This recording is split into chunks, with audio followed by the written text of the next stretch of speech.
The inquiry continues as more former top government officials emerge to testify before the Jammeh Commission.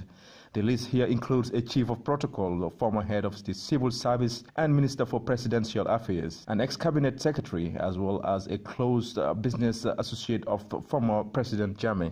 The chief of protocol, Alagie Ceesay, opened the day's hearing, shedding light on the First Lady's spendings on her vacations in the U.S. and other countries. Mr. Ceesay told the Jammeh Commission that he accompanied the First Lady on these official missions in the capacity of a deputy permanent secretary. What other residences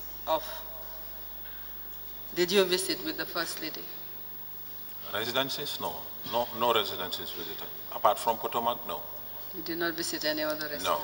The Chief of Protocol, Office of the President, Alagie Ceesay, was asked to explain a number of withdrawals he made from the central bank under directives of former President Jammeh, knowing that was not part of his mandate.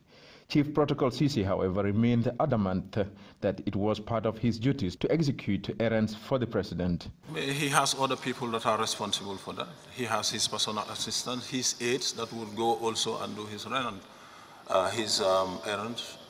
Yes, because there are certain things that are personal to him, in which the Chief of Protocol is not involved. Former SG Momodou Sabally came next, this time to answer for a particular purchase of John Deere tractors, a matter he is said to be aware of. Mr. Sabally explained that former President Jammeh made allegations about former SG Njogu being responsible for those transactions, but based on findings made by the then NIA, the former SG was found not guilty and later discharged from detention, according to Mr. Sabally. This was a transaction that was started before I came in. I think he tried to indict the former SG Njogu for that, but when the NIA did their investigations, they concluded that Njogu did not do anything wrong. Here an explanation is forwarded from Momodou Sabally's statement concerning a withdrawal made from the Jammeh Foundation Trust Bank account. Former President Jammeh had previously accused officials of mishandling this account. I did my findings and found out that the president himself had withdrawn this amount from the trust bank account without proper documentation.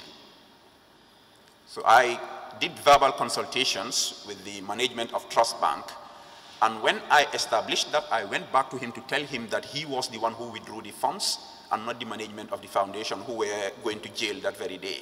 MD Mohamed Bazzi was quizzed to tell the commission how his company got involved in the country's mining sector. I don't remember exactly who approached, if he approached me or I approached him, but I remember because we was having good reputation and they was asking us if we can step in to manage this. We explained that we will see into it.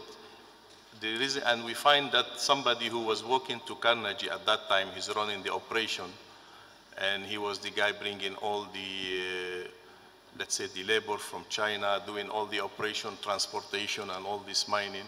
The lead counsel for the asked Bazzi to explain agreements made between Carnegie and his institution regarding equipment used by the company for mining. When we take over, the allowing us to use this equipment was there. Some of this equipment was absolute because times was being stopped. We have to bring our own equipment.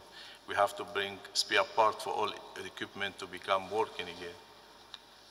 Mohamed Bazzi, who at one time served as Consular General in Lebanon under former President Jammeh, also facing the commission, former Secretary General Njogu was asked to clarify how former President Jammeh spent huge cash withdrawals he kept receiving from the central bank and other accounts.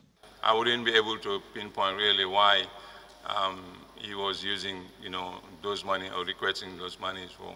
But when he says, for example, I'm using this for is an urgent state matter, an urgency, and he wouldn't tell you what that urgency is or what that matter for the state is. Sometimes it says it deals with security. The commission continues its hearings tomorrow. I am Ansujak, reporting for GRTS News.